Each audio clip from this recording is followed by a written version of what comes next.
ভক্ত ভোরের বেলা কীর্তন শুনছে। কি গাইছে জানেন? কানে ভেসে আসছে অবতার সার আমার গোড়ায় অবতার। কি গাইবো বলুন তো? আজকে যে অবস্থা, কাকে শোনাবো, কতটুকু শোনাবো, কি শুনবেন? রাত্রি অনেক হয়েছে, ঠান্ডা হয়েছে। এই পদাবলীগুলো ছাড়া কীর্তন অসম্পূর্ণ। এই পদাবলীগুলো ছাড়া কীর্তন অসম্পূর্ণ। যে লীলাগুলো গৌর লীলা, এর মধ্যে যে কি লীলা আছে, কি তত্ত্ব আছে, আমরা ডুবতে পারি না। গাইছে একজন, শুনছে রামচন্দ্র রত্নমালা। অবতার সার আমার গোড়ায় অবতার, তোরা কেন না ভজিলি তারে তারে তারে।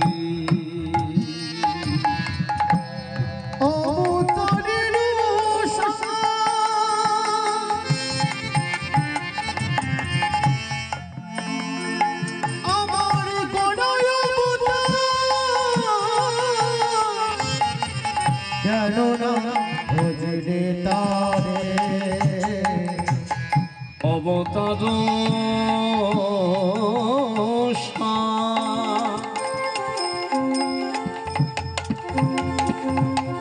আমার গোড়ায় অবতার, তোরা কেন না ভজিলি তারে।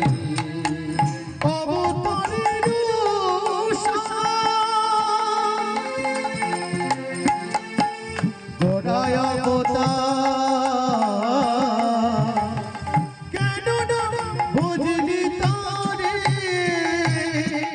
করি নির্বাস তোদের গেল না পিয়া, করিলি রে মা তোদের গেল না পিয়া। এই যে নির্মাণে কি? নির্মাণে পাখির বাস, সেটা আমরা অনেকে জানি। আবার নির্মাণে জলও হয়, তাই তো? বাংলার আবিধানিক দুটো অর্থ আছে। যে পদাবলীটা আমি গাইছি, আস্তে মন দিয়ে শুনুন। এটা লীলার মধ্যে গাইছে কে? না, কাটোয়া নদীর তীরে একটা আশ্রম, সেই আশ্রমে একজন গুরুদেব।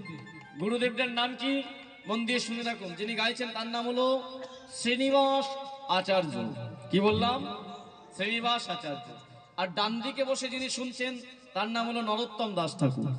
আর সামনে আপনাদের মতো ভক্ত। এবার বলি, যে শ্রীনিবাস আচার্য গাইছে, শ্রীনিবাস আচার্য আসলে কে জানেন? এই শ্রীনিবাস আচার্য অন্য কেউ নয়। এই কলিযুগে গৌরাঙ্গ মহাপ্রভু তার দ্বিতীয় স্বরূপ নিয়ে শ্রীনিবাস আচার্য হয়ে এসেছিলেন, গদাধরের সেবা নেবে বলে। আর নিত্যানন্দকে সাক্ষী রাখার জন্য নিয়ে এসেছিলেন। সেই নিত্যানন্দের দ্বিতীয় স্বরূপ হলো নরোত্তম দাস। অর্থাৎ ওরা দুজন এক জায়গায় হয়ে গেছে, কিন্তু গদাধরকে পায়নি। গদাধর তো রামচন্দ্র হয়ে আছে, বিষয় আজকে সংসার করেছে। সেই গদাধরকে শোনাচ্ছে পদাবলীটা কি? অবতারের সার গোড়া অবতার, কেন না ভজিলি তারে। মানে দশম অবতার, 10টা অবতারের মধ্যে 9টা হয়ে গেছে। প্রথম থেকে কুর্ম, বরাহ, নৃসিংহ, বামন, তারপরে রাম অবতার, পরশুরাম অবতার, তারপরে কৃষ্ণ অবতার, আর বলদেব অবতার হয়ে গেছে। একটা বাকি আছে কলিযুগে। কিন্তু আশ্চর্যের বিষয় লক্ষ্য করবেন, সব অবতারের সেরা হলো আমার গৌরাঙ্গ মহাপ্রভু। তাকে অবতার বলা হয় না, অবতরী। তিনি আমাদেরকে পার করেন। কেন, কিসের জন্য? নৃসিংহ, বামন, কুর্ম, বরাহ, রাম অবতারে, কৃষ্ণ অবতারে, বলদেব অবতারে, প্রত্যেকটাতে ভগবান, পরশুরাম অবতারে ভগবান অস্ত্র ধরেছিলেন, অসুরদেরকে মেরেছিলেন, যত অসুর বিনাশ করেছেন। কিন্তু এই কলিযুগে সেই ভগবান গৌর হয়ে এসে অস্ত্র ধরা তো দূরের কথা, সবার চরণ জড়িয়ে ধরলেন। ভগবান হয়ে ভক্তের যদি চরণ জড়িয়ে ধরেন, তাহলে এরকম অবতার এই পৃথিবীতে কোনোদিন হয় না, হবার নয়। রামচন্দ্রকে শোনাচ্ছি অবতারের সার গোড়া অবতার, কেন না চিনিলি তারে। চিনবি কি করে? করিনি রে বাস, গেল না পিয়াস। নির্মাণ এখানে জল বসানো হয়েছে। ওরে রাম, জলে বাস করে তোর পিপাসা গেল না। মানুষ তোকে করলাম, জমিদার পরিবার দিলাম, চেতনাকে সরিয়ে দিলি। মা চলে গেছে, দাদু হয়েছে, কবিরাজি হয়েছে, বিশাল নাম তোর, কিন্তু আমাকে চিনলি না তুই। শুধু রামচন্দ্রের কথা আজ বলবো না, আমাদের কলিযুগের এই অবস্থা হয়েছে। আমাদেরকে ভগবান দেয়নি কি? সবই দিয়েছে, অর্থ, বাড়ি, গড়ি, বিষয়, প্রতিপত্তি সব পেয়েছি। কিন্তু পেয়ে এত পিপাসাটা বেড়ে গেছে, যারা 1 লাখ টাকা মাইনে ছিল সে চাই 2 লাখ কি করে হবে, যারা 1 বিঘে ছিল সে চাই 2 বিঘে কি করে হবে, যার 1 কোটি ব্যাংকে ছিল সে চাই 2 কোটি কি করে করব। এই পিপাসাতে আমরা এত পিপাসিত, ভুলেও আমরা ভেবে দেখি না এই পিপাসার জন্য আমাদের জীবনের সুখটা চলে গেছে। আর নেই কারো বাড়িতে নামাবলি, প্রত্যেকটা বাড়িতে এখন ধরে গেছে ওষুধের ঝুলি। নামাবলি চলে গেছে ওষুধ প্রত্যেকের বাড়িতে, গ্যাসের বড়ি কম্পায়ার, প্রেশারের বড়ি কম্পায়ার, সুগারের বড়ি কম, প্রত্যেক বাড়িতে কম্পালসারি আছে। কেন ব্যবহার করতে হচ্ছে? কিসের জন্য? আমরা সবাই মিথ্যাবাদী হয়ে গেছি, লোভী হয়ে গেছি, পিপাসা এসে গেছে। কিন্তু এই পিপাসাকে যিনি মেটাতে পারেন, ভগবান যিনি সুখ দিতে পারেন, তার জলে কোনোদিন ডুবি না। দিনের শেষে 5 মিনিট 1 মিনিট আমরা নাম শুনি না। এত ছিলাম, পারতাম না 3টে ঘন্টা এখানে বসতে, কিন্তু চলে গেলাম সুখ পাবো। কিন্তু একবারও ভেবে দেখলাম না বিছানায় গিয়ে যে শোবো, কাল সকালে ঘুম থেকে উঠবো কিনা এর কোনো গ্যারান্টি নেই। চোখ চাইতে পারবো কিনা তার কোনো গ্যারান্টি নেই। আজকে রামচন্দ্রকে শেখাচ্ছে কি করি নিরিবাস, অতরে গেল না পিয়া, করিনি রে মা তোদের গেল না পিয়া, আপন করে মদসে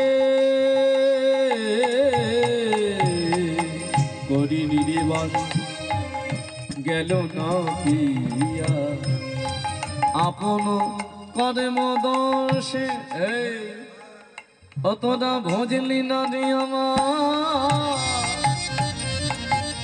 আমার সোনার গৌরে, তোরা ভজলি নাই আমার সোনার গৌরে, ওই চরণ জনাই ধর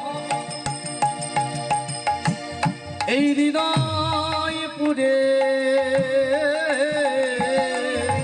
এবার ভজলি নাই আমার সোনার গৌরে, যেই ভজেছে সেই মজেছে, ভজলি নাই আমার সোনার গৌরে, ওই নাম যে ভজেছে সে মজেছে, ভজলি নাই আমার সোনার গৌরে, যেই মজেছে সেই ডুবেছে, ভজলি নাই আমার সোনার গৌরে, যেই ডুবেছে সেই মজেছে, ভজলি নাই আমার সোনার গৌরে, যে ডুবেছে সেই খুঁজেছে, ভজলি নাই আমার সোনার গৌরে, যেই খুঁজেছে সেই পেয়েছে।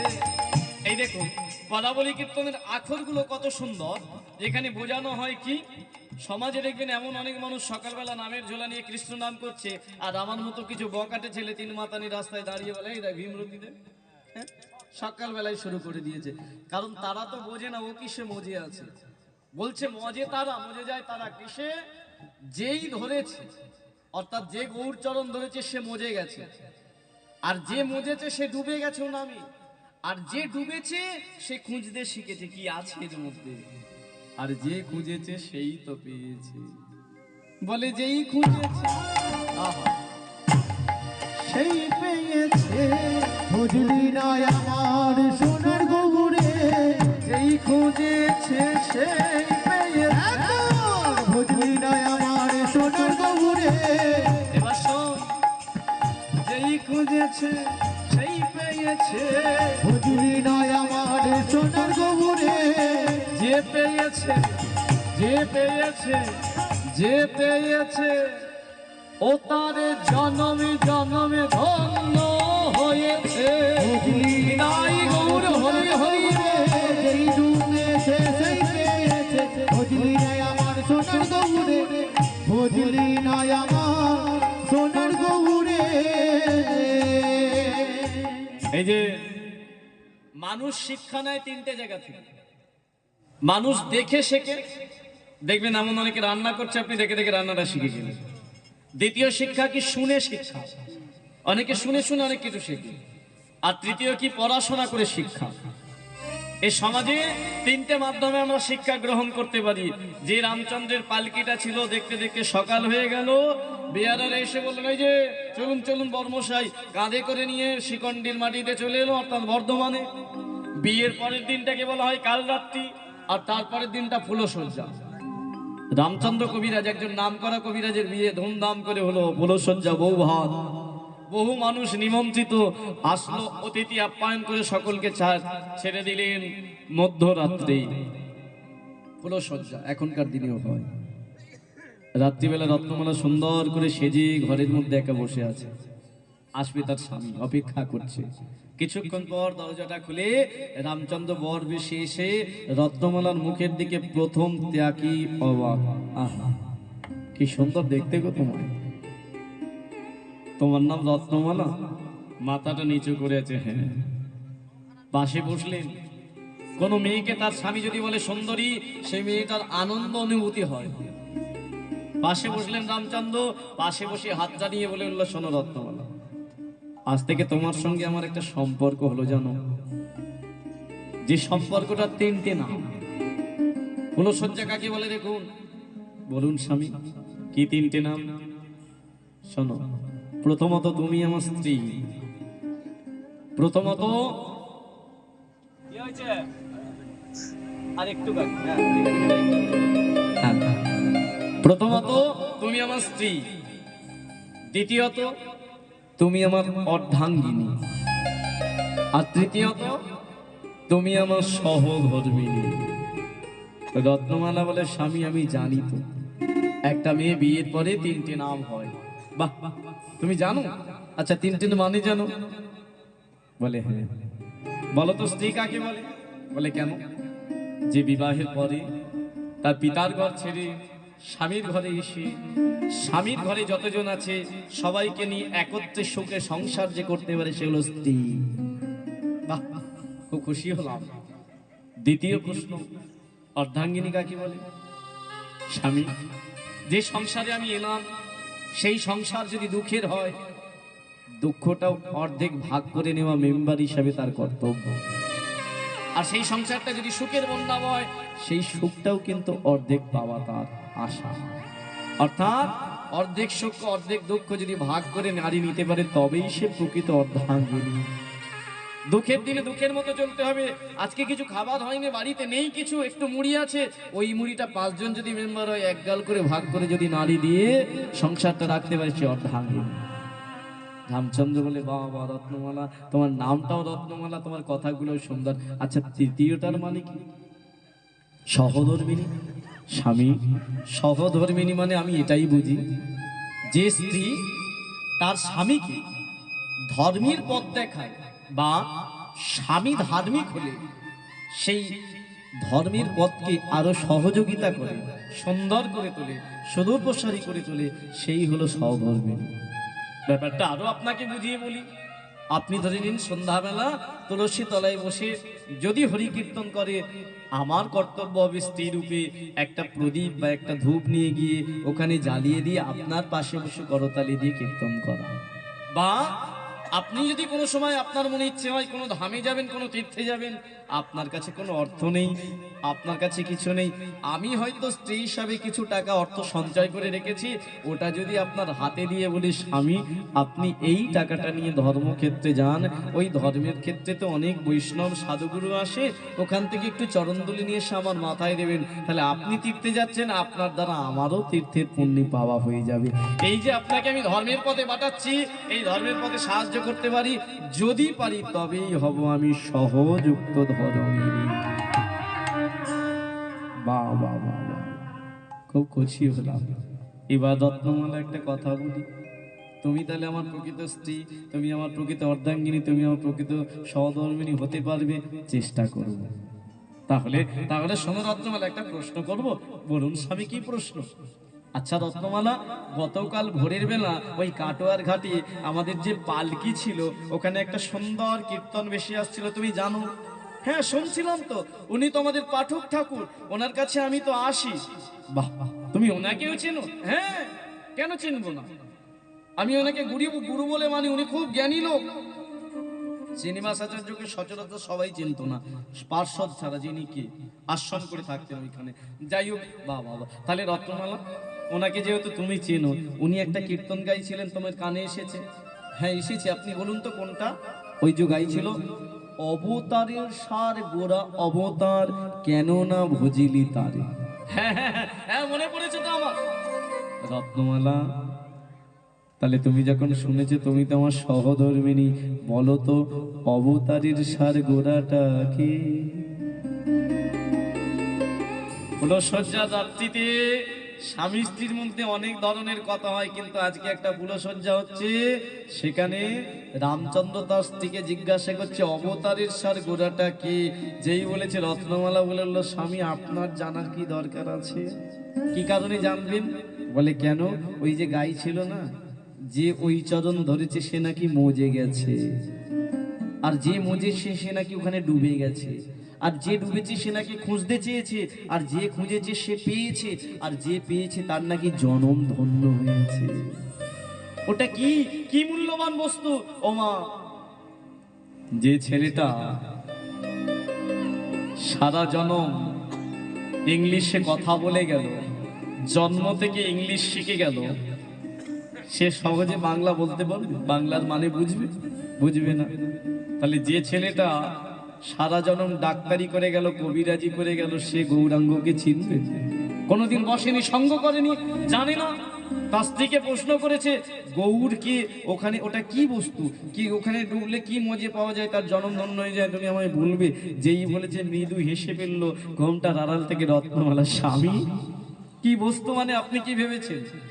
না না, আমি এটাই ভাবছি ওটা কোনো মণিমাণিক্য বা কোনো পরশ পাথর যেটা আকৃষ্ট করে মানুষকে। রত্নমালা বলে স্বামী এটুকু আপনাকে বলতে পারি, পৃথিবীতে যত পাথর আছে পরশ পাথর, সবার থেকে শ্রেষ্ঠ পরশ পাথর হলো গৌর। পরশ পাথর লোহাকে যেমন শুনে লোহাটা সোনা হতে পারে, আর এই গৌর পরশ পাথর অধম, মুচি, মুদ্রবাস, দরিদ্র, চণ্ডাল, পশু, কীট, পতঙ্গ, পৃথিবীতে স্থাবর জঙ্গম যত কিছু সৃষ্টি আছে, যাতে একবার স্পর্শ করবে সেই সোনা নয়, উদ্ধার হয়ে যেতে পারে। বাহ, সুন্দর করে তো তুমি কথা বলো। আচ্ছা, কোথায় পাবো তাকে? রত্নমালা বলে তাকে পেতে গেলে তো তোমাকে ধর্ম করতে হবে। ধর্ম মানে? ধর্ম কাকে বলে? বলে তুমি জানো না, কারো চরণকে ধারণ করলে সে তোমাকে পথ দেখাবে। যেমন টিউশনি মাস্টার ছাত্রকে পড়িয়ে পড়িয়ে তাকে শিক্ষা দিয়ে তাকে চাকরির উদ্দেশ্যে উপযুক্ত তৈরি করে, তোমাকেও এরকম একজন মাস্টার আছে যে দীক্ষা দেবে, আছে যে নামটা দেবে, সেটা জপবে। তুমি জপলে জপতে জপতে জপতে জপতে একদিন এই গৌর কি বস্তু তুমি জানতে পেরে যাবে। তাই নাকি? সত্যি রত্নমালা? তার মানে দীক্ষা নিতে হবে, ধর্ম করতে হবে। বলে হ্যাঁ রত্নমালা, আমি ধর্ম করতে চাই, আমি একটু দীক্ষা নিতে চাই, আমার মনে খুব ইন্টারেস্ট, আমি চিনতে চাই গৌরকে। বাহ বাহ বাহ বাহ। স্বামী ঠিক আছে, শুনুন আমি আপনাকে বলছি, আমি আপনার সহধর্মিনী, আজকে আমাদের কুলসজ্জা, আজকে রাত্রিটা আপনি আমার সাথে কাটান, আগামীকাল প্রভাত হলে আপনি সোজা ওই কাটোয়ায় চলে যাবেন, যিনি কীর্তন করছিলেন তার চরণ জড়িয়ে ধরে বলবেন যে আপনি আমাকে দীক্ষা দিন, আপনার দেখানো পথে আমি চলবো, আপনি আমাকে গৌরকে চিনিয়ে দিন। আমি আপনাকে কথা দিচ্ছি, আপনি ঠিক একদিন না একদিন গৌরকে চিনতে পারবেন। যেই বলেছে রত্নমালাকে বললো সত্যি রত্নমালা, ওই গুরুদেব আমায় চেনাবে? বলে হ্যাঁ। তাহলে আর বিলম্ব নয়, আজকে রাত্রি নয়, এতদিন তো রাত কাটালাম, এখনই আমি যাব। বিদায় রত্নমালা। ফুলসজ্জার রাত্রিতে রত্নমালাকে পরিত্যাগ করে ছুটতে ছুটতে ছুটতে ছুটতে রামচন্দ্র চললেন কাটোয়ায়। ছুটতে ছুটতে ভোর হয়ে গেল। ভোরের বেলা ওদিকে শ্রীনিবাসাচার্য আশ্রম থেকে নদীর ধারে বেরিয়ে গঙ্গা স্নান করে গায়ত্রী মন্ত্র জপ করছেন নয়ন বুজিয়ে। আর ঠিক সেই সময় রামচন্দ্র ছুটতে ছুটতে এসে চরণে আছাড়কে বললেন গুরুদেব,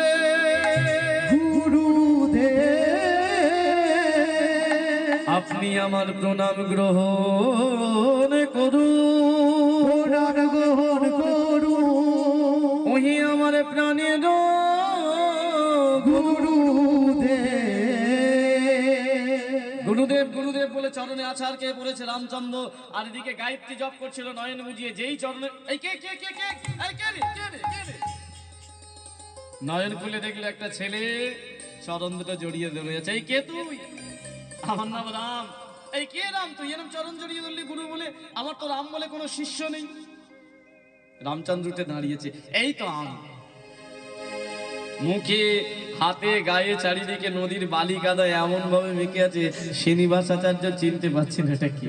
এই এই এই যা, এই কে রাম তুই? আমি দেখতে চাই, যা গঙ্গায় স্নান টান করে মুখ টুকগুলো ভালো করে ধুয়ে আয়, তো তোকে চেনাই যাচ্ছে না, এমন কাদা মেখেছিস।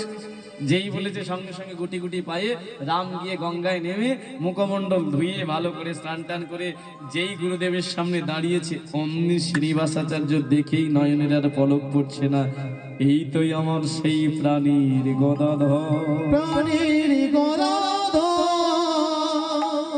যার সেবা পাওয়ার জন্য কলিযুগে আমি দ্বিতীয়বার এলাম। এই তো আমার সেই প্রাণীর গদাধর, এই তো আমার সেই সেবার গদাধর, এই তো আমার গদাধর। অপলক দৃষ্টিতে তাকিয়ে আছে। এই যে দীর্ঘদিন পরে যদি আপনার ভালোবাসার মানুষের সাথে আপনার দেখা হয়, আপনি নির্বাক হয়ে যাবেন, কথা বন্ধ হয়ে যাবে, শুধু তাকিয়ে থাকবে। ইচ্ছে হবে তাকে আলিঙ্গন করতে, ইচ্ছে হবে তাকে স্পর্শ পেতে। তাকিয়ে আছে অপলক দৃষ্টিতে শ্রীনিবাস আচার্য, আর রাম দাঁড়িয়ে আছে। সে বলে, কি ব্যাপার? এই যে কি ব্যাপার, আপনি আমার দিকে এমন করে দেখছেন কেন? শ্রীনিবাস আচার্য বলে, কি নাম বললি তো? আমার নাম রাম। ও, শ্রীনিবাস আচার্য দেখলো আমায় চিনতে পারিনি। আরে আমার কাছে কেন এসেছিস? শুনুন, কেন এসেছি জানেন? আগের দিন রাত্রি ভোরের বেলা আপনি এখানে কীর্তন করছিলেন, আর ওখানটা একটা পালকি ছিল জানেন? বলে, হ্যাঁ শুনেছিলাম, একটা পালকি বিয়ে ছিল। ওই পালকিতে আমি ছিলাম। মানে? তার মানে তোমার সদ্য বিবাহিত হয়েছে? বলে, হ্যাঁ, আমার গত রাত্রে ফুলসজ্জা ছিল। এই ফুলসজ্জা ছেড়ে তুমি এখানে এসেছো? কোথায় বাড়ি তোমার? আমার বাড়ি বর্ধমানের শিকন্ডিতে। এই বর্ধমানের শিকন্ডি থেকে কাটোয়ায় আসতে গেলে তো অনেক সময় লাগে, 4-5 ঘন্টা। তুমি ফুলসজ্জা রাত্রি তাহলে পরিত্যাগ করে আমার কাছে এসেছো? হ্যাঁ। কেন? কিসের জন্য? কি কারণে? ওই যে আপনি গাইছিলেন না, অবতারের সার গোরা অবতার, কেননা ভজিলি তারে। আমি শোনার পর থেকে আমার এই কানে শুধু বাজছে, আমার কানে ওই গানটা শুধু জাগ্রত হচ্ছে, আর আমার মনে ইচ্ছে জেগেছে অবতারের সার গোরাটাকে আমি চিনতে চাই। শ্রীনিবাস আচার্য মনে মনে ভাবছে, আমি তো তোর সামনে দাঁড়াই আছি, চিনতে পারছিস না? চিনতে আমায় পারছিস না? মনে মনে ভাবছে শ্রীনিবাস আচার্য। আবার ভাবছে, না না না না, ও চিনবে কি করে? লোহায় যেমন জং করে থাকলে লোহার যে আসল শক্তিটা চলে যায়, ও মানুষ হলে কি হবে? ওর শরীরের মধ্যে জং করে আছে, কাম, ক্রোধ, লোভ, মদ, মোহ, মাশ্চর্য, সব তো সরাতে হবে, তবেও চিনতে পারবে। এই রাম, কেন এসেছিস? গৌড়কে চিনতে। বাহ, শোন, বাড়ি ফিরে যা। বাড়ি ফিরে গিয়ে তোর গ্রামে যদি কোনো গুরুদেব থাকে, সৎ গুরু দেখে তার থেকে দীক্ষা নে। দীক্ষা নিয়ে নাম জপ। নাম জপতে জপতে একদিন দেখবি তুই গৌড়কে চিনে যাবি। যে কথা তার স্ত্রী বলেছিল সেই কথা গুরুদেবও বললো, কিন্তু রাম সঙ্গে সঙ্গে চরণে বসে চরণ দুটো জড়িয়ে ধরে বলল, আপনি আমার গুরুদেব। আমি গ্রামে ফিরবো না, কারো কাছে দীক্ষা দিতে চাই না। আমার স্ত্রী বলেছে আপনি আমায় দীক্ষা দিন, আর আপনি যদি দীক্ষা দেন আপনি আমার গৌড়কে চেনাবেন। শ্রীনিবাস আচার্য মনে মনে ভাবলো, না এটা অর্ধাঙ্গিনী পেয়েছি, সহধর্মিনী পেয়েছে। কি বললি, আমার কাছে দীক্ষা নিবি? বলে, হ্যাঁ। এই জানিস, দীক্ষা যে দেয় আর দীক্ষা যে নেয়, তার মধ্যে কি সম্পর্ক হয়? না। এই যে এখানে অনেকেই দীক্ষিত আছেন, কিন্তু জানেন দীক্ষা নেবার আগে যিনি দীক্ষা দেন তার কর্তব্য কি, আর যে দীক্ষা নেয় তার কর্তব্য কি, আমরা না জেনে তো নিয়ে নিই, বংশ পরম্পরায় নিয়ে নিই। আজকেও অনেক দীক্ষা হয়েছে। আমি আর সনাতন বাবু এক জায়গায় ছিলাম, দীক্ষা দিলেন অনেককে, দীক্ষা দিলেন অনেককে, কিন্তু প্রকৃত দীক্ষা কিভাবে দিতে হয় তার সাক্ষী হচ্ছে এই লীলাটা। শিখতে হবে, জানতে হবে, আমাদের বুঝতে হবে। রামচন্দ্র বলল, আমি জানি না, আপনি বলুন। বলে, শোন, যে দীক্ষা দেয় তিনি হলেন গুরু বাবা, আর যে দীক্ষা নেয় সে হলো শিষ্য ছেলে। মানে আমাকে যে দীক্ষা দেবে সে আমার পিতার সমান, আর আমি তার পুত্রের সমান, মানে পিতা পুত্রের সম্পর্ক। বাহ, তার মানে আপনি যদি আমায় দীক্ষা দেন আপনি আমার বাবা, বুঝেছিস তাহলে? বলে, হ্যাঁ। এবার শোন রাম, আমি যদি তোর বাবা হই, এবার এটা জানিস তো কি, পিতা স্বর্গ, পিতা ধর্ম। তাহলে পিতা কখন ধর্ম হয়? যদি সন্তান পিতার কথা অক্ষরে অক্ষরে পালন করে, তবেই পিতা কিন্তু ধর্ম হয়। তার মানে আমি যদি তোকে দীক্ষা নিই, আমার কথা অক্ষরে অক্ষরে তোকে পালন করতে হবে। রামচন্দ্র হাত জড়ো করে বলে উঠল, আমি পালন করব। এই পালন নয়, শুধু আমাকে বিশ্বাস করতে হবে। পারবি? পারবো গুরুদেব। বিশ্বাসটা কেমন হবে জানিস? কেমন? বলে, শোন, আমি যদি তোকে বলি যে সূর্য পশ্চিম দিকে ওঠে, তোকেও কিন্তু আমায় বিশ্বাস করে বলতে হবে। বলবো গুরুদেব। আমি যদি তোকে সোজা পথকে বলি ওই পথে যাস না, ওটা বাঁকা, তোকে আমায় বিশ্বাস করে ভাইবে নিতে হবে ওটা বাঁকা পথ। পারবি? পারবো গুরুদেব। আমি যদি দিনের বেলাকে বলি এখন রাত্রিবেলা এখন উঠিস না, তোকে কিন্তু আমার কথা বিশ্বাস করে নয়ন বুঝিয়ে রাতই ভেবে ঘুমাতে হবে। পারবি? পারবো গুরুদেব। কি বলছিস তুই? সঙ্গে সঙ্গে রামচন্দ্র বলে, বিশ্বাস হচ্ছে না? আপনার চরণে আমি হাত দিয়ে আপনাকে কথা দিলাম, আজ থেকে আপনার দেহ আমার দেহ, আপনি আমার পিতা, আপনি স্বর্গ, আপনি আমার ধর্ম। আপনি যদি বলেন সূর্য পশ্চিমে ওঠে তাই আমি বিশ্বাস করব, আপনি যদি সোজা পথকে বলেন মাকা পথ তাই আমি বিশ্বাস করব, আপনি যদি দিনকে রাত বলেন তাই আমি বিশ্বাস করব। দিন আমাকে দীক্ষা চেয়ে নিল দীক্ষা। তাহলে দীক্ষা নিতে গেলে যা আরেকবার স্নান করে আয়। স্নানটা যেই করে এসেছে গুরুদেব শ্রীনিবাসাচার্য কি করলেন, ওই নদীর বালি মাটি নিয়ে দাদর সঙ্গে তিলক সেবা করে দিলেন শিষ্যকে। কারণ দীক্ষা দেওয়ার আগে তো সাজাতে হয়, স্কুলে যাওয়ার আগে পরীক্ষা দেওয়ার আগে একটা পোশাক পরতে হয়, স্কুলের ড্রেস সাজিয়ে দিলেন, দাদুর সঙ্গে নামের ঝুলি দিলেন, দিয়ে পাশে বসালেন, পাশে বসিয়ে কানের মধ্যে দীক্ষা দিচ্ছে। গা আমার সাথে, হরে কৃষ্ণ কৃষ্ণ কৃষ্ণ হরে হরে, হরে রাম রাম রাম হরে হরে। গা গা গা গা হরে কৃষ্ণ সকলে মিলে একটু গান। কৃষ্ণ কৃষ্ণ হরে হরে, হরে রাম রাম রাম হরে হরে। এই রাম গাইছিস গুরুদেব? গাইছি তো, কেমন লাগছে? বাবা বাবা কি সুন্দর তো নামটা, গাইতে পারছিস বলে? হ্যাঁ, আচ্ছা দেখি হাতটা নিচে থেকে একটু ঊর্ধ্বে তুলে গাই তো। গা গা গা গা গা একটু ঊর্ধ্বে তুললেন রামচন্দ্র। আচ্ছা দেখি আমি যেমন ভাবে নৃত্য করতে করতে আনন্দ করে নাম যেমন গ্রহণ করে, মানুষ আনন্দ করে যেমন সেবা নেয়, এই নামের সেবাটা নিয়ে দুই বাহু তুলে হরে কৃষ্ণ কৃষ্ণ কৃষ্ণ হরে হরে, হরে রাম রাম রাম হরে হরে। হরে কৃষ্ণ কৃষ্ণ কৃষ্ণ হরে হরে, আনন্দে হরি বল। হরে রাম রাম হরে হরে।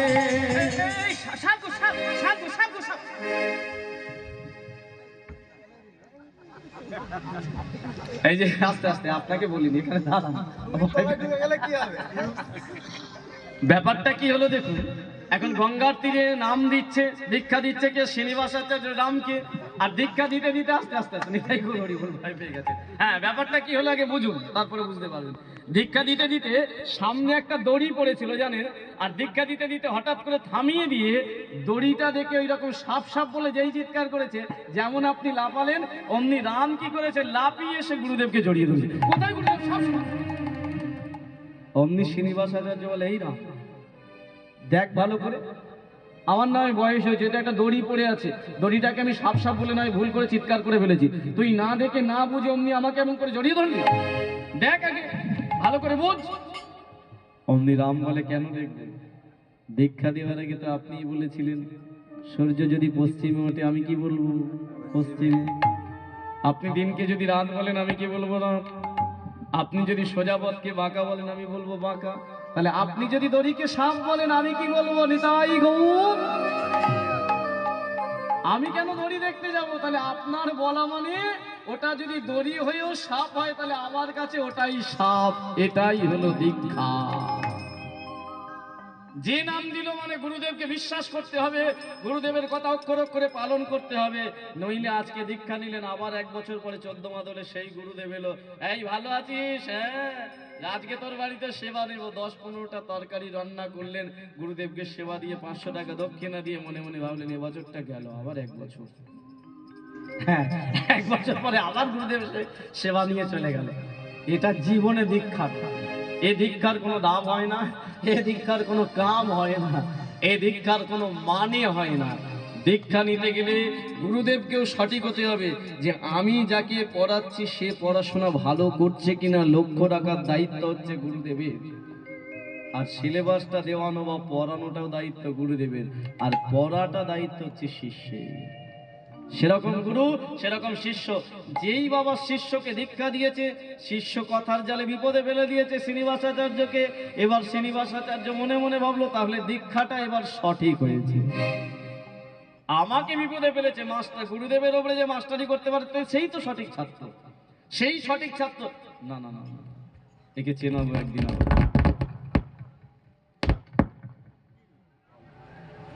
কোথা থেকে জল পড়ছে? এই তোমাদের প্যান্ডেল পুজো, আমার মাথাতেই জল পড়ছে। দেখো এতে বোর্ডে জল পড়েছে। বোর্ডে জল পড়েছে, ঢাকা দাও কিছু একটা। বোর্ডটা ঢাকা দাও।